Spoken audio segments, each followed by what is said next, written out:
ଏ ଲିପି ଆସୁନା ଗୋଟେ ସରପ୍ରାଇଜ ଅଛି। କଣ ସରପ୍ରାଇଜ ଅଛି? ଏଇଠି କଣ ଅଛି ଗୋଟେ ସରପ୍ରାଇଜ ଆସୁନା। ଓହୋ ଏଇଠି କୁହ। ଆରେ ଆସ ଟିକେ। ହଉ ହଉ ରୁହ ଆସୁଛି। ଓହୋ କଣ ଆଣିଛ ଟିକେ ଦେଖିଲ ଦେଖିଲ।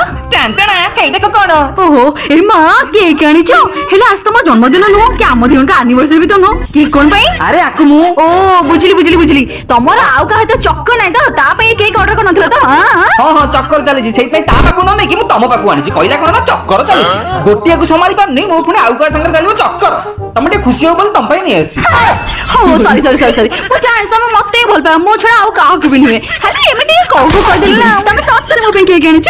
ଆଉ କେତେ ଥର କବି ସତରେ ଆଣିଛି ଦେଖୁଛ ତ ମୁଁ ଆଣିଛି ବୋଲି। ଯାହା ହଉ ମଣିଷ ବଞ୍ଚିଗଲା। সোনা ପାଇଁ ଆଣିଥିଲି ଶେଷ ମୁହୂର୍ତ୍ତରେ ସେ ଫୋନ ଉଠେଇଲା ନା, ନହେଲେ ମଣିଷ ଆଜି ଫସି ଯାଇଥାନ୍ତା। ଏ ମା କେତେ ସୁନ୍ଦର କେକ୍ ନାଇଁ?